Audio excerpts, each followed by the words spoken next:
Tinggal Sertaku. Salah satu lagu favorit saya, kalau saya lagi sendirian, saya suka nyanyi lagu ini. Tapi saya suka nyanyinya bahasa Inggrisnya. Jadi banyak lagu-lagu ini kadang-kadang saya nyanyi bahasa Indonesianya, kadang saya nyanyi bahasa Inggrisnya ya. Karena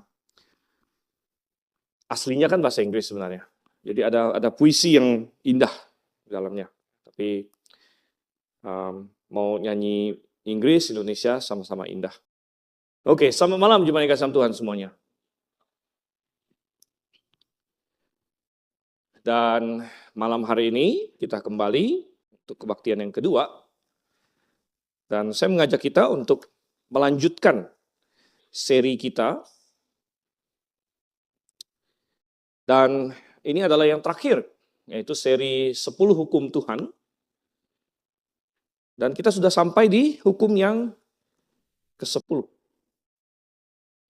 Jadi mulai dari hukum pertama, kedua, ketiga, dan seterusnya sudah kita bahas satu persatu.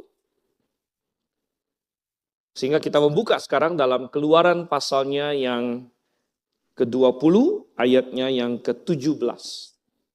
Hukum yang ke-10. Kalau sudah dapat, silakan dicamkan. Saya akan membacakan Keluaran 20 ayat 17, ini adalah kata-kata yang ditulis oleh jari Tuhan di atas loh-loh batu. 10 hukum ini semuanya ditulis oleh jari Tuhan. Dan demikian bunyinya. Jangan mengingini rumah sesamamu, jangan mengingini istrinya, hambanya laki-laki atau perempuan, lembunya atau keledainya, atau apapun milik sesamamu. Oke, mari kita berdoa terlebih dahulu.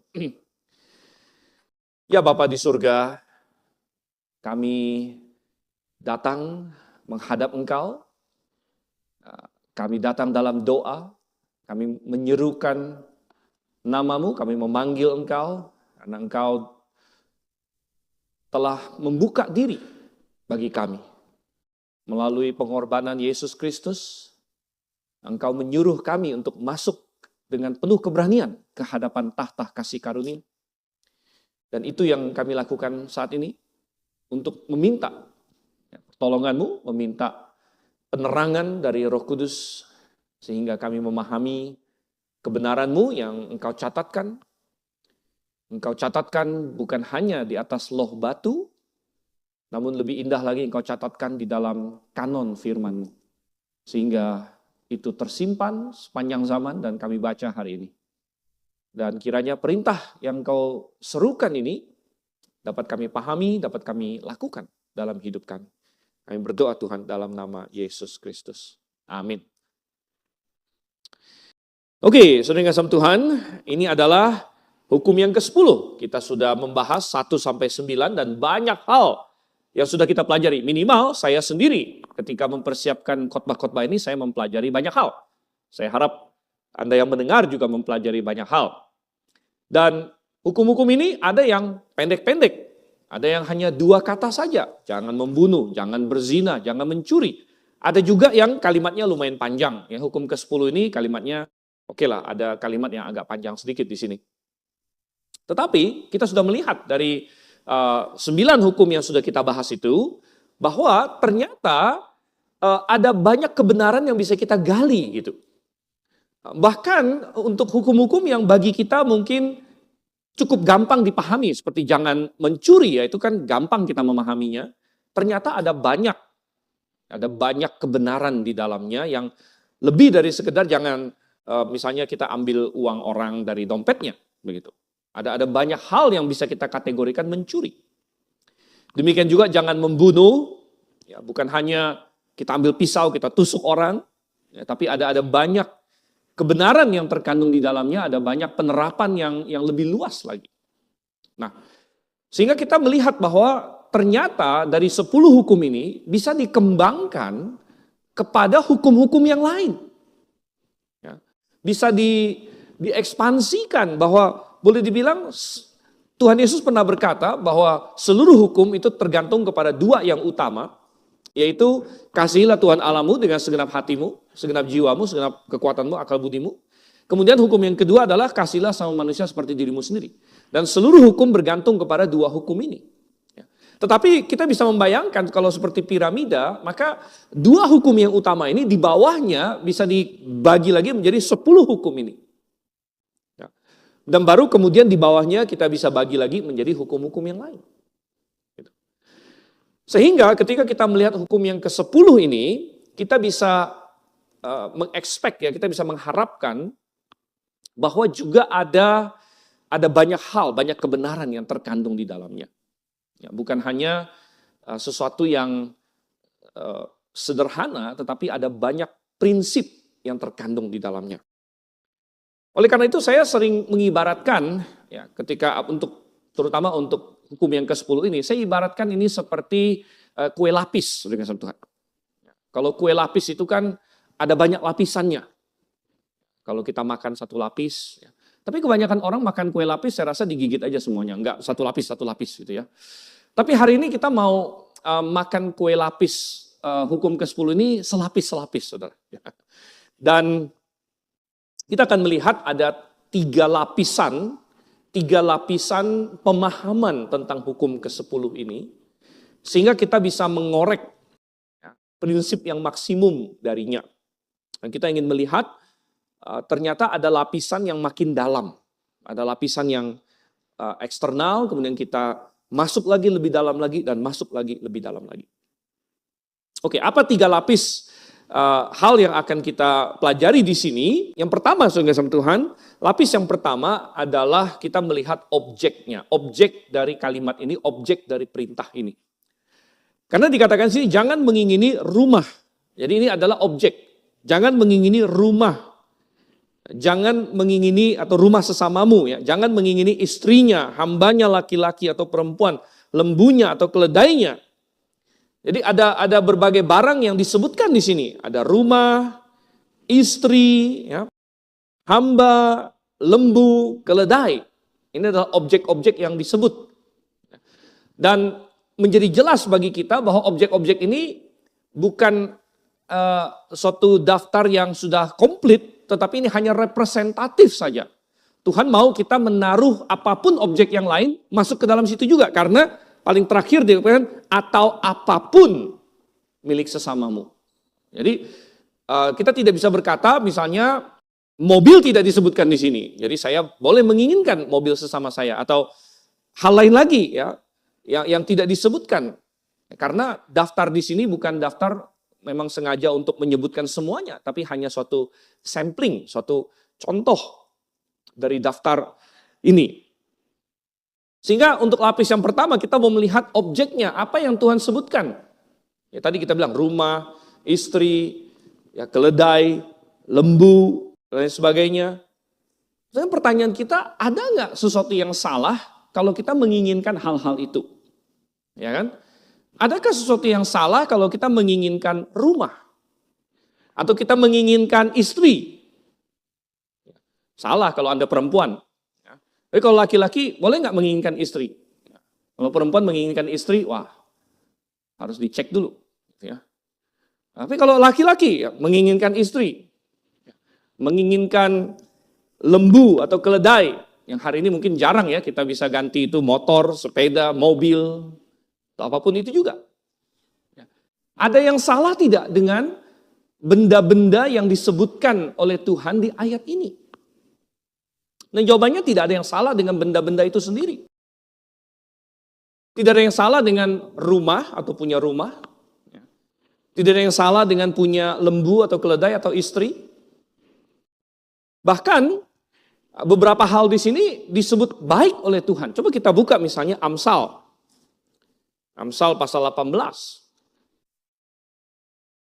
Dari sini ya, Amsal pasal 18 ayatnya yang ke-22. Dan di sini TB1 dengan TB2 memang sudah agak sedikit berbeda bunyinya.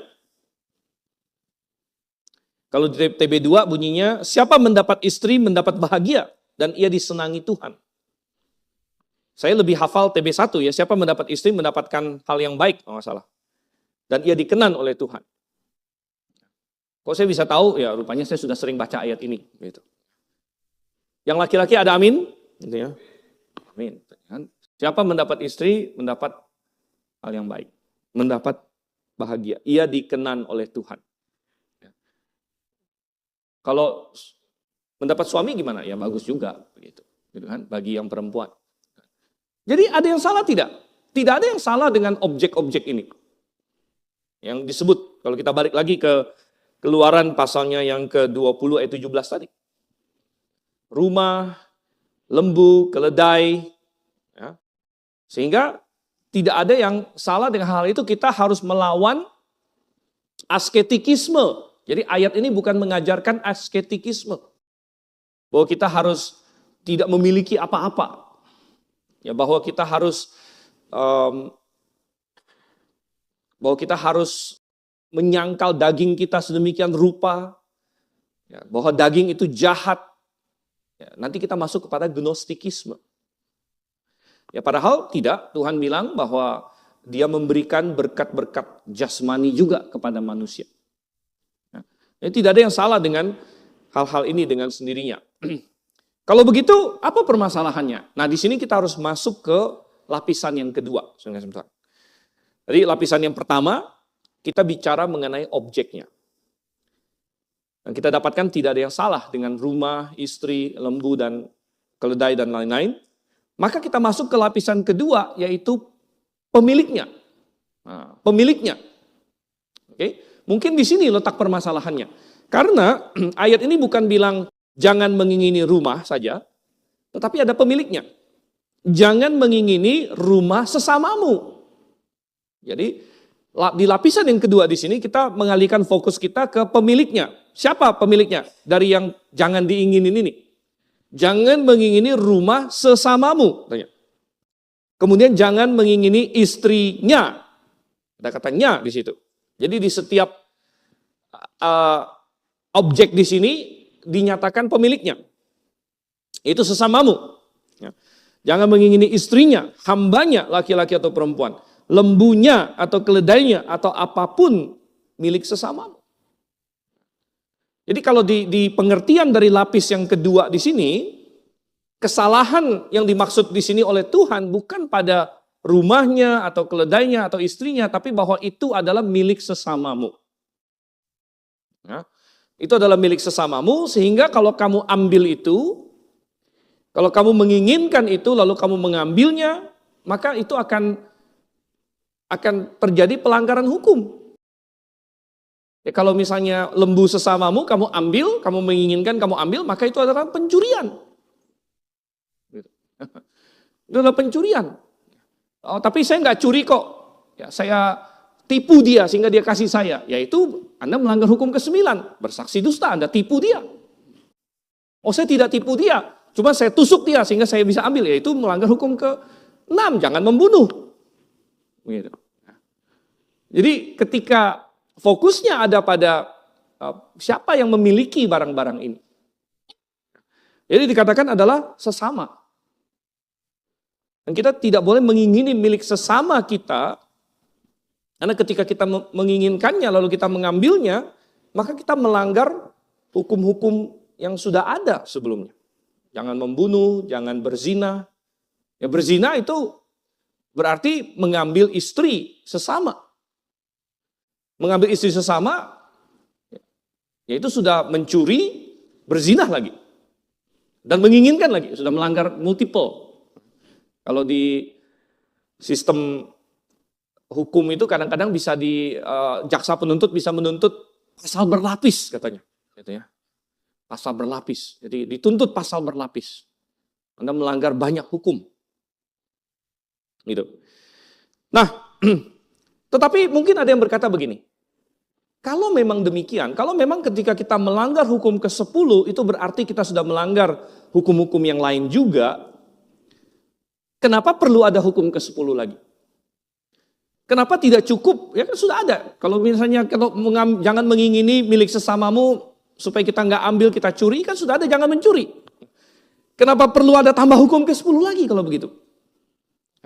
Ya, kalau misalnya kita bilang jangan mengambil istri sesamamu karena itu akan berzina. Kan sudah ada hukum ke-7, jangan berzina. Kenapa perlu ada hukum ke-10 lagi? Apakah hukum ke-10 ini adalah hukum yang mubazir? Karena sudah di cover juga oleh semua hukum yang lain di atasnya? Oh tidak, saudara kasih Tuhan. Karena ada tujuannya Tuhan memberikan hukum ke-10 di sini. Apa tujuannya, saudara kasih Tuhan? Ya. Pertama, kita lihat bahwa hukum ke-10 membuat eksplisit bahwa Tuhan menginginkan bukan hanya kepatuhan eksternal, tetapi juga kepatuhan internal.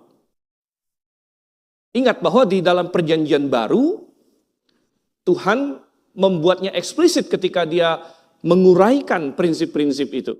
Kita ingat di Matius pasal 5, Tuhan bilang, kalian sudah mendengar firman, jangan berzina, tetapi aku berkata kepadamu, barang siapa melihat, memandang seorang perempuan, lalu menginginkannya, maka dia sudah berzinah dengannya.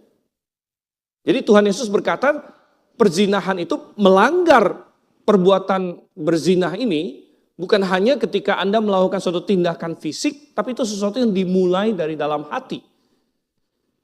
Tetapi saudara yang kasih Tuhan, apakah Tuhan Yesus mengajarkan suatu prinsip yang baru sama sekali, yang belum pernah didengar oleh orang-orang Yahudi sebelumnya? Tidak juga. Tuhan Yesus hanya menerangkan prinsip yang memang sudah ada.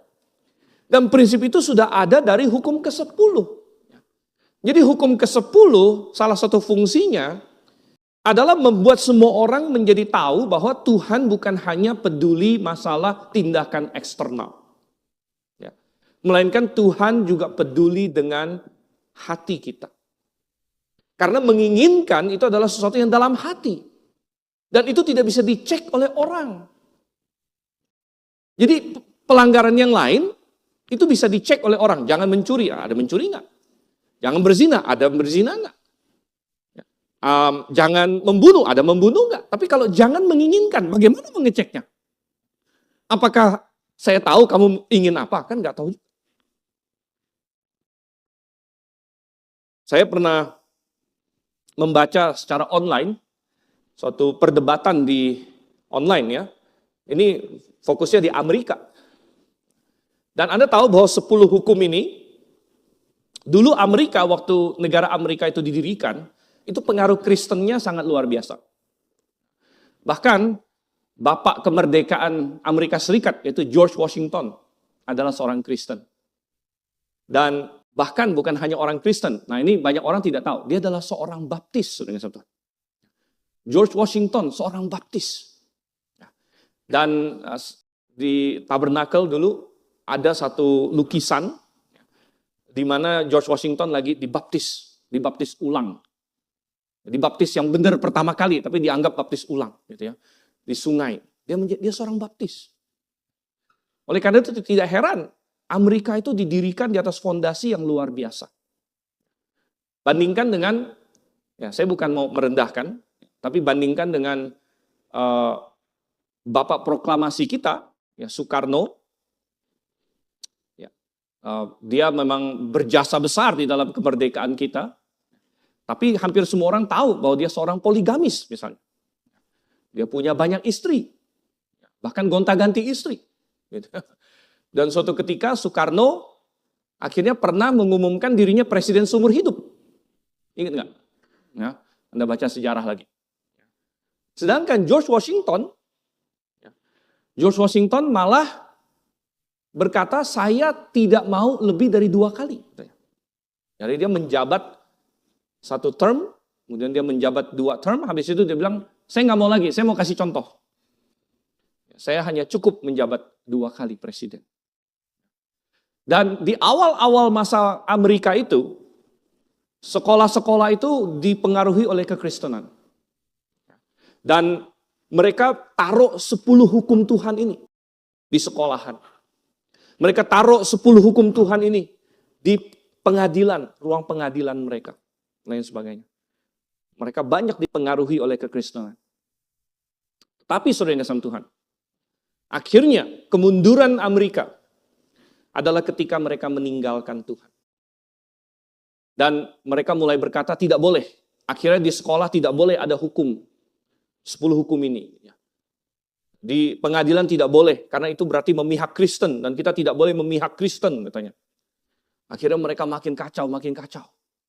Akhirnya di sekolah-sekolah mereka tidak boleh ada 10 hukum Tuhan, tidak boleh berdoa dan lain sebagainya. Akhirnya apa yang muncul, saudara? Yang muncul dengan dihilangkannya doa, dihilangkannya Alkitab, dihilangkannya 10 hukum, yang muncul adalah penembak. Akhirnya di sekolah-sekolah Amerika nanti sering-sering tembak. Ada insiden tembak-menembak dan lain sebagainya. Itu yang terjadi. Nah, tetapi saya ada melihat suatu perdebatan di mana ada orang Kristen debat sama ateis gitu ya. Orang Amerika dua-duanya. Dan yang Kristen bilang kita harus kembalikan 10 hukum Tuhan ya, ke pengadilan, ke sekolah-sekolah kita. Lalu ateis ini jawab. Dia bilang begini, wah itu 10 hukum yang kamu maksud itu jelek sekali katanya. Kenapa jelek sekali katanya?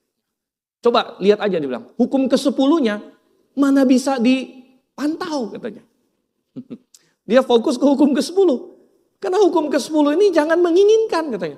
Bagaimana di pengadilan bisa mengecek orang menginginkan apa? Katanya.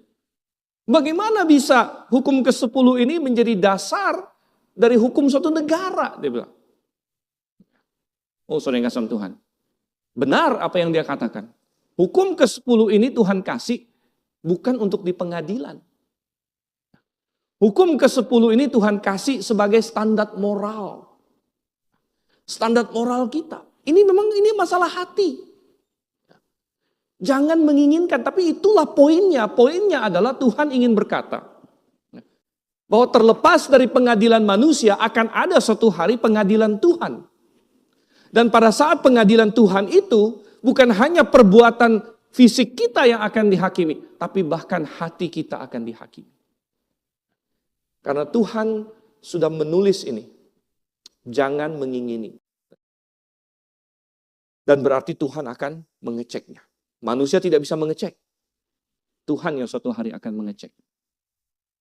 Hukum ke-10 diberikan untuk menekankan bahwa Tuhan peduli dengan hati kita. Bukan hanya dengan perbuatan eksternal kita. Mengapa? Karena dari hatilah perbuatan-perbuatan itu akan muncul sebenarnya.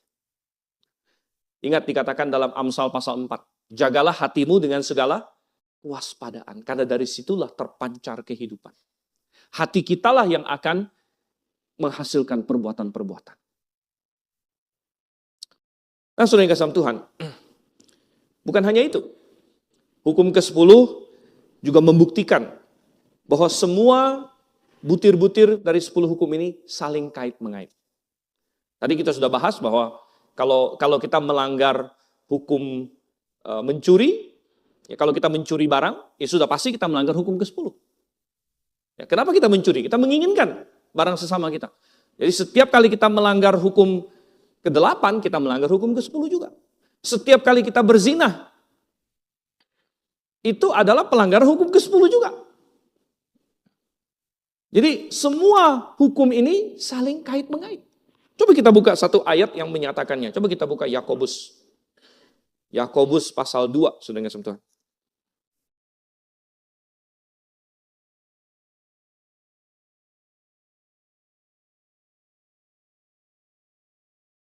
Ayatnya yang ke-10.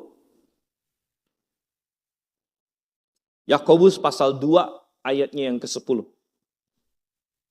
Dikatakan di sini, sebab siapa saja yang menuruti seluruh hukum itu, tetapi tersandung dalam satu bagian saja, atau melanggar satu bagian saja, ia bersalah terhadap seluruhnya. Di sini prinsip ini dinyatakan dengan tegas, bahwa ketika kita melanggar satu bagian hukum, sebenarnya kita melanggar semuanya, karena itu semua saling kait-mengait. Waktu kita mulai seri kita, kalau kita balik ke Keluaran pasal 20, waktu saya membahas hukum pertama. Apa hukum pertama? Jangan ada padamu Allah lain di hadapanku. Bahwa kita harus menyembah Tuhan yang satu-satunya. Dan kita bisa bilang bahwa sebenarnya pelanggaran terhadap semua hukum itu melanggar hukum pertama. Kenapa? Oh ya, kalau kita mencuri, membunuh, berzina, tidak hormat sama orang tua, mengambil nama Tuhan dengan sembarangan apapun itu berarti kan kita memberontak terhadap Tuhan. Dan ketika kita memberontak kepada Tuhan, siapa yang kita jadikan Tuhan berarti? Ya, diri kita sendiri. Ya. Jadi setiap kali kita berdosa, kita menjadikan diri kita sendiri Tuhan, dan itu berarti kita melanggar hukum pertama juga. Jadi boleh dibilang semua pelanggaran hukum adalah pelanggaran hukum pertama.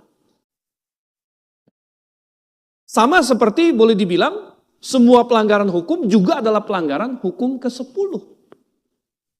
Ya. Karena ketika kita melanggar hukum-hukum itu, berarti ada sesuatu yang diinginkan oleh hati kita yang tidak semestinya kita inginkan.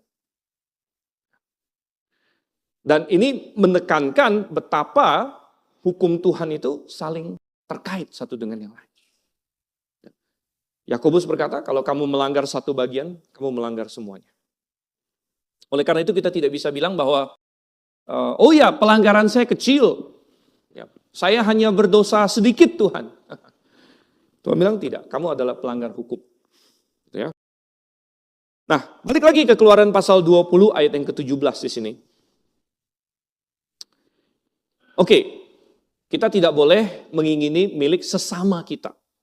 Ya, karena kalau kita menginginkannya, kita mengambilnya, kita bisa melanggar hukum yang lain. Kita membunuh, kita berzina, kita mencuri, kita menipu, dan lain sebagainya. Tapi, apakah hanya itu saja yang mau diajarkan di sini? Oh tidak, sudah. Oleh karena itu kita masuk kepada lapis yang ketiga sekarang. Ya, lapis yang ketiga. Lapis yang pertama tadi kita melihat objeknya. Ada rumah, ada istri, ada lembu, ada keledai, segala macam. Oke? Sebenarnya nggak ada yang salah dengan barang-barang itu. Tapi kemudian kita lihat lapis yang kedua. Yaitu ternyata barang-barang ini ada pemiliknya. Itu sesama kita.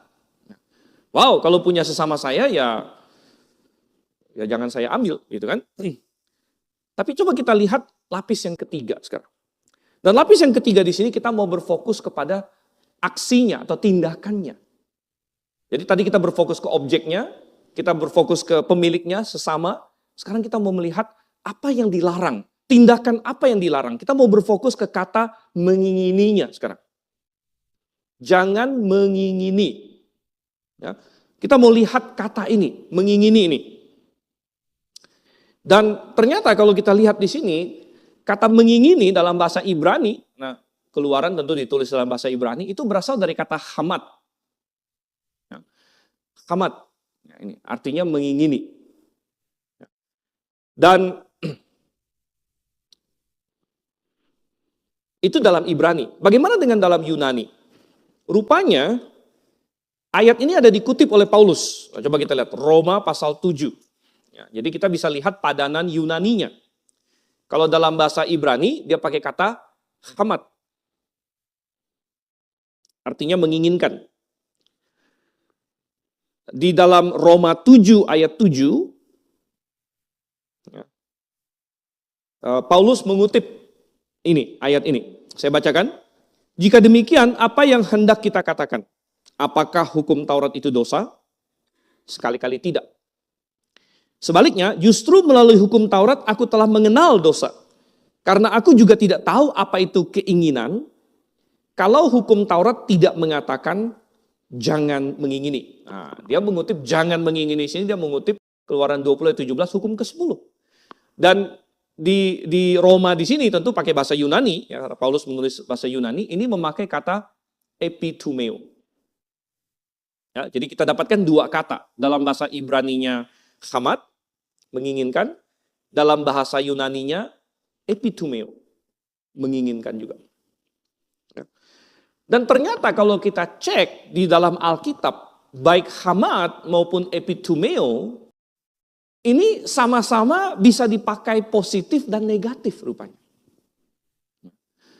Artinya ada saat-saat di mana menginginkan itu digambarkan positif oleh Tuhan. Dan baik itu di bahasa Ibrani maupun bahasa Yunani. Contohnya, saudara kasih Tuhan. Ya, kalau kita fokus di bahasa Ibrani dulu, dari kata hamad tadi.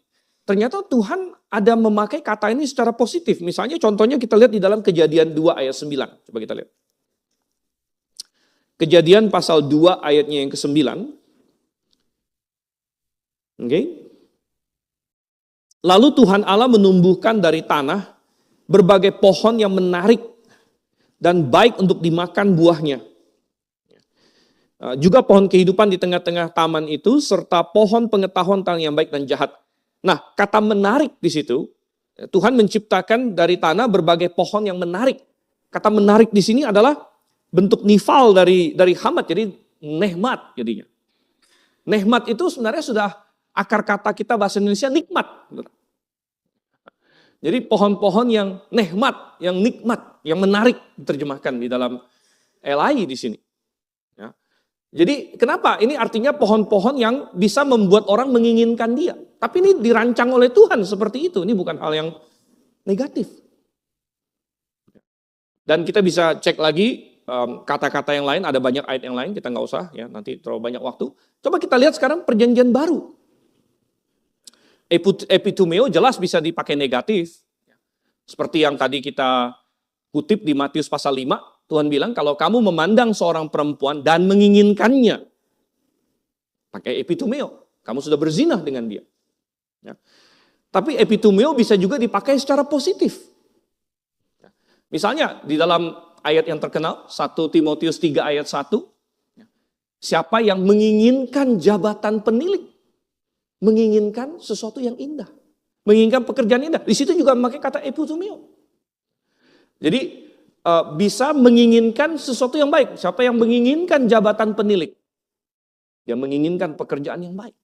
Tanya situ.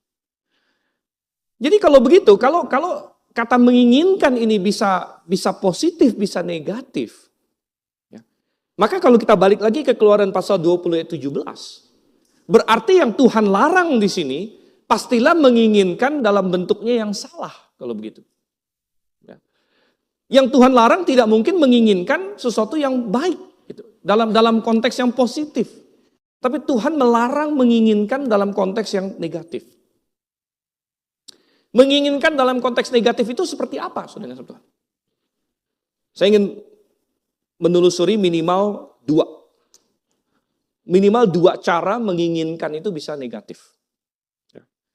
Yang pertama adalah kalau kita menginginkan sesuatu dan kita mencoba mendapatkannya dengan cara yang tidak benar. Kita menginginkan sesuatu dan kita mencoba mendapatkannya dengan tidak benar. Atau sesuatu itu sebenarnya kita tidak boleh punya. Sesuatu itu sesuatu yang terlarang bagi kita tapi kita mencoba mendapatkannya. Atau kita mencoba mendapatkan sesuatu dengan cara yang tidak benar. Contohnya gimana? Kalau kita balik lagi ke tadi lapisan kedua. Jangan menginginkan misalnya rumah sesamamu. Sebenarnya boleh nggak sih menginginkan rumah sesama kita? Kalau konteksnya benar sebenarnya boleh loh. Misalnya, tetangga kita pengen pindah rumah. Lalu dia pasang rumahnya mau dijual. Lalu kita bilang, rumah tetangga saya dari dulu saya kagum, saya senang. Misalnya, pohon mangganya saya senang. Misalnya kan. Terus pagarnya saya suka, interiornya saya senang. Kebetulan tetangga saya mau pergi, mau jual rumahnya. Boleh nggak kita menginginkannya dalam konteks seperti itu? Lalu kita beli. Ya mestinya sih boleh-boleh aja gitu. Tidak ada sepertinya melanggar prinsip Alkitab apa-apa. Lalu tetangga kita punya sesuatu, misalnya dia punya lembu kah, punya, tentu kalau istri nggak boleh ya, gitu ya. Ini kecuali istri lah, gitu ya. Tapi istri pun ada konteksnya, misalnya tetangga kita meninggal, gitu kan. Nah ini udah lain lagi pikirannya, udah nggak usah deh gitu ya. Tapi artinya, saudara kasih Tuhan, ya, kita melihat misalnya rumah, gitu kan, atau lembu, atau keledai begitu. Ya. Boleh nggak kita menginginkan, tapi dalam konteks yang benar. Maksudnya saya pengen lembu kamu itu bagus banget, boleh nggak saya beli dari kamu? Ya mestinya sih oke-oke aja seperti itu. Bahkan itu adalah basis dari bisnis. Kalau itu tidak boleh, maka tidak boleh ada perdagangan sama sekali. Karena inti dari perdagangan itu kan seseorang punya sesuatu yang diinginkan oleh orang lain, gitu kan. Nah, kita punya barang yang orang lain tertarik atau orang lain menginginkan barang tersebut, gitu. Itu baru ada bisnis namanya. Ya, kalau kita tidak boleh menginginkan barang orang dalam pengertian nggak boleh beli, ya nggak bisa ada perdagangan. Ya. Sehingga kita melihat bahwa jangan menginginkan milik sesamamu ini, kita fokus ke kata menginginkannya dulu. Bahwa yang Tuhan maksud adalah menginginkan dengan tidak benar. Menginginkan hal yang kita terlarang bagi kita. Ya. Dan contoh menginginkan hal yang terlarang bagi kita, macam-macam. Nanti kita lihat ya. Misalnya iblis paling jelas. Dia ingin menjadi seperti Tuhan. Hawa ingin menjadi seperti Allah juga. Dia menginginkan hal yang terlarang bagi dia. Atau kita menginginkan sesuatu dan kita mau mendapatkannya dengan cara tidak benar. Maka kita balik lagi ke tadi. Kita bisa jadi mencuri, kita bisa jadi menipu, kita bisa jadi membunuh, dan apapun semua yang lain. Karena kita ingin mendapatkan hal tersebut dengan cara yang tidak benar. Gitu ya. Nah, tentu ini adalah yang pertama, saudara-saudara. Yang pertama, menginginkan dengan cara yang tidak benar. Ya. Tetapi tidak stop sampai di sana. Ada cara kedua di mana kita bisa menginginkan secara salah. Yaitu apa, saudara? Bisa saja misalnya kita tidak mau rebut. Kita tidak mau rebut barang orang. Ya. Tetapi kita tetap menginginkan dengan salah. Yaitu kalau misalnya kita menginginkannya itu. Kita menginginkan sesuatu sedemikian rupa. Sehingga itu membuat kita tidak lagi puas. Tidak lagi berserah kepada Tuhan. Tidak lagi merasa cukup di dalam Tuhan. Ketika kita menginginkan sesuatu dan kita membiarkan itu mengganggu damai sejahtera kita, maka itu adalah menginginkan dengan cara yang salah. Bisa saja Anda tidak mau merebutnya, bisa saja Anda tidak mau mendapatkannya dengan cara yang curang. Misalnya Anda melihat satu rumah, Anda sangat ingin rumah itu boleh. Asal Anda tidak mau rebut, curi, bunuh untuk itu. Tetapi tidak stop sampai di sana. Jangan sampai objek yang kita inginkan di sini membuat kita kehilangan damai sejahtera kita. Membuat kita kehilangan akan rasa cukup kita di dalam Tuhan. Menghilangkan, membuyarkan ya, hubungan kita dengan Tuhan yang harmonis, yang dimana kita penuh dengan ucapan syukur. Tetapi ketika kita menginginkan sesuatu sedemikian rupa, sehingga kita terobsesi dengan itu, sehingga kita kehilangan rasa cukup itu. Itu menjadi menginginkan yang salah. Salah satu yang sering manusia inginkan salah dengan cara ini adalah pasangan hidup misalnya. Makanya di sini ada istilah istri. Jangan menginginkan istri sesamamu. Tentu istri sesama ya jadi berzina. Tetapi kalau misalnya dikatakan, misalnya ada seorang, saya menginginkan seorang istri atau saya menginginkan seorang suami. Boleh nggak Tuhan? Boleh, Tuhan bilang. Tetapi jangan sampai itu menjadi suatu obsesi.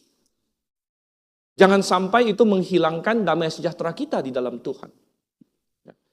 Jangan sampai itu membuat kita merasa bahwa dalam kesinggelan saya, ketika saya belum dapat pasangan, berarti Tuhan itu masih kurang memberikan sesuatu kepada saya. Sehingga kita menjadi tidak puas dengan Tuhan. Karena kita menginginkan sesuatu itu. Sesuatu yang mungkin baik sebenarnya, tapi ketika kita menginginkannya secara salah, maka kita telah berdosa melawan hukum yang ke-10 ini. Dan ini memberitahu kita bahwa sebenarnya ada aspek positif dari hukum ke-10. Kan kita sudah sering ulang-ulang bahwa setiap hukum di sini yang dinyatakan secara negatif ada 8 ya, jangan, itu semuanya ada aspek positifnya. Apa aspek positif dari hukum ke-10? Aspek positif dari hukum ke-10 adalah agar kita mendapatkan kecukupan kita dan kenikmatan ultimate kita di dalam Tuhan saja. Tuhan ingin agar kita mendapatkan kenikmatan kita, kecukupan kita yang paling tinggi dan ultimate hanya di dalam Dia.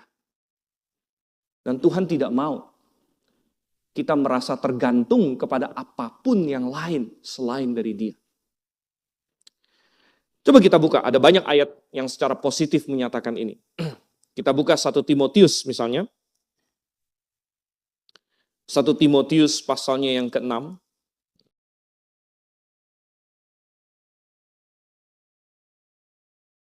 Ayatnya yang ke-6.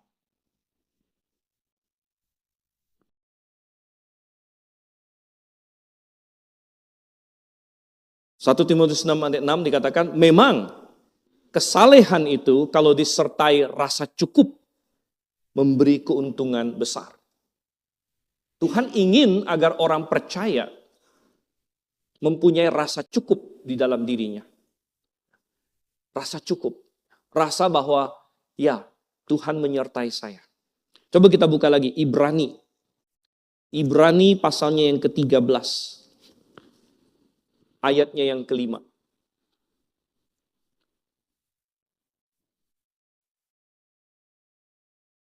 Ibrani 13 ayat yang ke-5. Janganlah menjadi hamba uang dan cukupkanlah dirimu dengan apa yang ada padamu. Karena Allah telah berfirman, aku sekali-kali tidak akan mengabaikan engkau dan aku sekali-kali tidak akan meninggalkan engkau. Tanya di sini. Cukupkanlah dirimu dengan apa yang ada padamu. Saudara, kadang-kadang sebagai orang Kristen kita bergumul. Kenapa Tuhan suruh mencukupkan diri atau kita disuruh merasa cukup dan sebagainya? Apakah orang Kristen tidak boleh berusaha untuk maju? Apakah orang Kristen tidak boleh memiliki target? Ya? Lalu ingin berkembang, ingin ekspansi, atau ingin bisnisnya maju, ingin pekerjaannya, ingin promosi dan lain sebagainya. Apakah orang Kristen tidak boleh? Apakah orang Kristen harus, ya udah kita diam begini saja? Bukan itu yang dimaksud, saudara kasih Tuhan. Bukan itu maksudnya bahwa kita memiliki rasa cukup. Rasa cukup di sini bukan berbicara bahwa kita tidak boleh berusaha keras, kita tidak boleh mencari kemajuan dan lain sebagainya. Tapi ini berbicara mengenai bahwa kita tidak akan membiarkan target-target kita membuat kita menyalahkan Tuhan. Membuat kita merasa bahwa Tuhan kurang baik kepada saya kalau saya tidak mendapatkan apa yang saya inginkan ini. Bahwa kita sepenuhnya berkata Tuhan, makanya Tuhan bilang, jangan menjadi hamba uang, cukupkan dirimu dengan ada yang padamu, sebab aku tidak akan pernah meninggalkan kau, Tuhan bilang. Dan kalau kita perlu sesuatu, kita ingin sesuatu, kita minta pada Tuhan. Dan kita berusaha. Dan dengan pemahaman bahwa Tuhan kehendak-Mu yang jadi. Bahwa kalau ini hal yang baik, Engkau akan memberikannya kepadaku. Pada waktumu. Dan kita tidak terobsesi dengan sesuatu. Kita tidak menginginkan sesuatu sedemikian rupa. Sehingga itu menghilangkan damai kita dengan Tuhan. Menghilangkan ketergantungan kita kepada Tuhan. Oh, saudara yang kasih Tuhan. Ini adalah hal yang sulit, tetapi ini yang Tuhan katakan. Ini yang Tuhan inginkan bagi kita. Oleh karena itu, kita bisa terapkan ini kepada segala sesuatu. Ada orang yang ingin punya uang lebih. Boleh. Tapi minta kepada Tuhan. Tuhan, kalau itu adalah kehendak-Mu, percayakanlah mungkin kepada saya uang yang lebih. Tetapi kita tidak membuat itu menghilangkan damai kita dengan Tuhan. Bahwa Tuhan, kalau misalnya Engkau berkata segini sudah cukup bagimu untuk saat ini, maka puji Tuhan. Maka puji Tuhan. Kalau misalnya kita menginginkan seorang pasangan hidup, istri, suami, kita minta sama Tuhan, Tuhan, aku menginginkan seorang pasangan hidup. Mungkin sudah waktunya bagi saya dalam hidup ini. Sudah umurnya Tuhan, aku memikirkan hal, aku mendoakan hal ini. Tuhan, aku rindu aku punya pasangan hidup. Kita bisa berdoa seperti itu kepada Tuhan. Tapi jangan sampai itu menjadi obsesi kita. Sehingga kita damai kita dengan Tuhan, hubungan kita dengan Tuhan menjadi pahit. Karena kenapa Tuhan nggak kasih sama saya? Kenapa nggak nongol-nongol juga, gitu kan? Si pangeran itu atau si putri itu, gitu kan? Kenapa ini? Dan akhirnya dia menjadi berpikir terus dan terobsesi dengan itu dan akhirnya dia tidak mengerjakan hal-hal yang seharusnya bahkan. Tidak. Ya. Kita harus memahami ya bahwa ya kita berserah kepada Tuhan. Tuhan, ketika kita tidak puas, sebenarnya secara tidak langsung kita menyalahkan pengaturan Tuhan atas hidup kita. Kita berkata, Tuhan, Engkau mengatur hidup saya dengan kurang baik, Tuhan. Itu yang sedang kita katakan. Karena kemarin kongres banyak ketemu dengan teman-teman lama. Saya jadi ingat dulu Grafe itu pas mulai STT-nya itu hampir semua laki-laki, saudara-saudara. Terus banyak yang laki-laki udah keluar kan, penginjil segala macam, ya, cari pasangan hidup. Ya. Dulu sejarahnya di Grafe itu banyak mahasiswa itu karena ada doa satu orang senior, ya, itu si Ration itu, gitu ya. Dia bilang kita harus mendoakan juga supaya mahasiswi banyak masuk katanya, gitu ya. Tetapi saya masih ingat dulu, wah ini masih zaman-zaman awal sekali ya, masih zaman ada Gembala Firman, Gembala Kurnia, Tumbur, Dance segala macam gembala-gembala itu ya. Ada satu ayat yang sering dikutip, terutama kalau lagi patah hati, terus lagi nggak ada pasangan, gitu kan.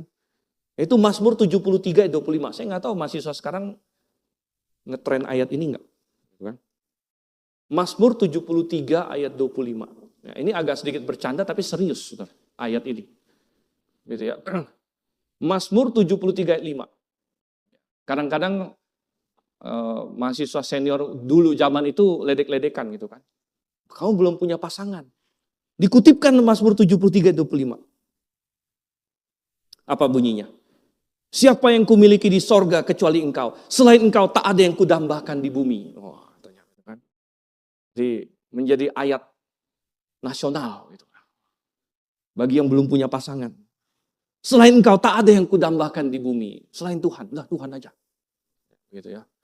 Jadi agak bercanda tapi serius. Ya. Serius karena apa? Kok tidak ada yang kudambakan selain engkau di bumi? Gitu ya. Pasangan hidup gimana? Gitu kan? Yang benar aja nih ayat nih. Ya maksudnya adalah selain Tuhan, dialah yang ultimate. Dan semua yang lain adalah berkat-berkat yang Tuhan tambahkan dalam hidup kita. Dan tidak pernah boleh menggeser posisi Tuhan di dalam hati kita. Sebagai yang nomor satu. Selain engkau tak ada yang kudambakan di bumi ini. Ini adalah rasa cukup di dalam Tuhan. Rasa puas di dalam Tuhan. Yang sebenarnya diperintahkan oleh hukum ke-10. Sehingga kita tidak menginginkan dengan salah. Bukan bahwa kita tidak boleh menginginkan apa-apa. Karena tadi kan kita bilang, barang siapa menginginkan jabatan penilik, menginginkan pekerjaan yang indah katanya. Itu kata menginginkan yang sama. Tetapi kita mengikuti kehendak Tuhan. Dan kita merasa puas di dalam Tuhan. Dan kita berserah kepada Tuhan. Dan kita minta kepada Tuhan. Saudara yang kasih Tuhan, coba kita buka Habakuk pasal 3 di sini. Sebagai contoh hati orang yang benar-benar memahami hukum ke-10 ini.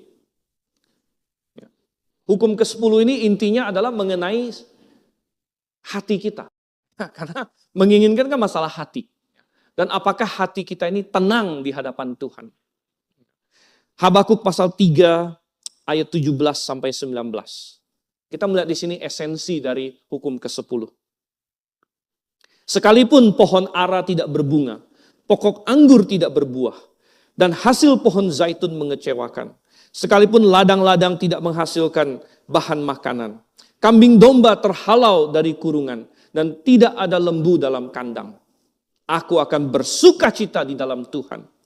Bersorak-sorai di dalam Allah penyelamatku. Allah Tuhanku, itu kekuatanku. Ia membuat kakiku seperti kaki rusa. Ia membuat aku mampu berjalan di tempat tinggi.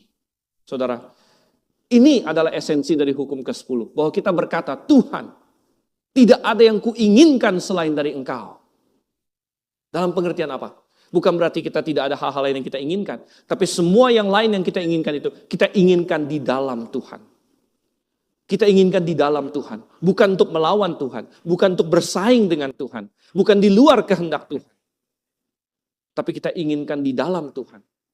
Sehingga kita berkata, Tuhan, selain Engkau, tidak ada yang kudambakan di bumi ini. Dan semua yang lain, kita inginkan sesuai dengan kehendak Tuhan. Kalau kita melihat hukum 1 sampai hukum ke-10, dengan standarnya yang begitu tinggi, kita bisa berkata bahwa kita semua sudah gagal. Kita semua sudah gagal. Bahkan tadi kita baca Roma 7 ayat 7, di mana Paulus berkata, aku tidak tahu mengingini kalau bukan hukum berkata jangan mengingini. Dan dia sengaja kutip hukum ke-10. Kenapa? Sebagai dibesarkan sebagai orang Farisi, Paulus itu sudah tahu hukum-hukum yang lain. Tapi hukum yang lain gampang. Jangan mencuri, semua orang tahu. Jangan membunuh, semua orang tahu. Tapi Paulus bilang, aku tidak tahu mengingini kalau hukum tidak berkata jangan mengingini. Artinya Paulus tidak tahu bahwa itu salah kalau bukan hukum memberitahunya. Dan ternyata hukum menyingkapkan bahwa kita semua gagal. Yaitu fungsi hukum, saudara. Fungsi hukum adalah menyatakan kita semua gagal. Kita sudah melanggar semua hukum Tuhan. Kita sudah melanggar hukum 1, 2, 3, 4, 5, 6, 7, 8, 9, 10. Lengkap semua. Kita sudah langgar semuanya. Dan puji syukur kepada Tuhan, kita tidak diselamatkan karena melakukan hukum. Karena kalau kita harus melakukan 10 hukum ini, dan saya membahas 10 hukum ini, bukan untuk menyuruh kita, ayo kita lakukan nih supaya kita selamat. Oh tidak. Karena kalau kita mau selamat dengan cara melakukan 10 hukum ini, kita semua binasa. Karena kita semua sudah gagal.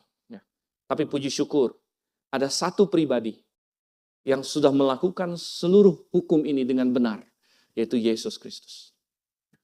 Dan Yesus Kristus, dia dengan sempurna melakukan, bukan hanya 10 hukum, tapi 616 hukum yang ada tertulis dalam hukum Taurat semuanya.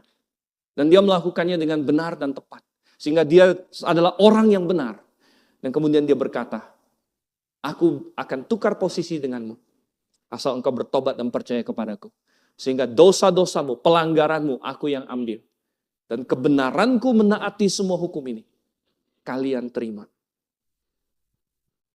Dan itulah satu-satunya jalan keselamatan. Yaitu melalui pengorbanan Yesus di atas kayu salib. Ketika dia mengambil dosa kita. Kemudian ketika dia dibangkitkan 3 hari kemudian. Itu adalah pernyataan Allah Bapa bahwa Yesus ditemukan benar. Sehingga kebenarannya bisa dipakai oleh kita. Sehingga setiap orang yang mau diselamatkan hari ini. Anda tidak bisa lakukan itu dengan menaati hukum Taurat. Jangankan 616 hukumnya. 10 hukum ini aja kita gagal semua. Anda hanya bisa diselamatkan melalui percaya kepada Yesus Kristus. Tetapi begitu Anda percaya kepada Yesus Kristus dan diselamatkan, maka Anda dengan mata yang baru memandang 10 hukum ini. Bukan lagi sebagai syarat keselamatan. Bukan lagi sebagai suatu beban yang begitu berat yang menuduh kita. Kamu adalah pendosa, kamu adalah pendosa. Benar, tapi dosa saya sudah diselesaikan. Dan kita memandang hukum ini dengan mata baru bahwa ini mencerminkan Bapa saya di sorga. Ini mencerminkan kehendak Dia. Bahwa memang tidak ada Allah lain. Bahwa memang Allah itu tidak bisa digambarkan dengan apapun yang salah. Memang namanya tinggi sehingga tidak boleh disebut dengan sembarangan. Memang bahwa aku perlu mengasihi sesamaku manusia. Dan kita melakukan hukum-hukum ini. Kita mencoba melakukannya bukan untuk keselamatan lagi. Tetapi karena kita sebagai anak-anak Bapa kita yang di sorga memahami kehendaknya. Dan kita mau menjadi seperti Dia. Amin, saudara? Mari kita bersatu dalam doa.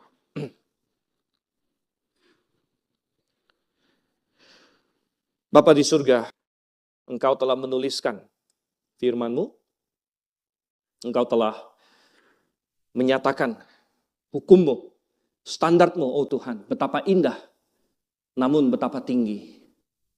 Betapa mulia, namun betapa sulit. Kalau kami melakukannya dengan kekuatan kami, dengan kehendak kami untuk keselamatan kami, maka kami gagal total Tuhan.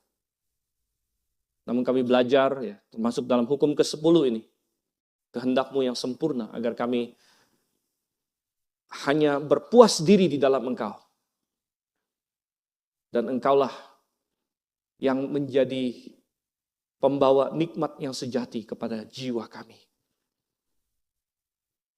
Dan Tuhan Kau yang kiranya pimpin. Sertai kami supaya kami dapat melakukan hukum-Mu. Bukan untuk keselamatan lagi, tapi karena kami sudah diselamatkan. Sehingga kami mulai mencerminkan sifat dari Bapa kami yang di sorga. Pimpin kami Tuhan, sertai kami. Kami berdoa dalam nama Yesus Kristus. Amin.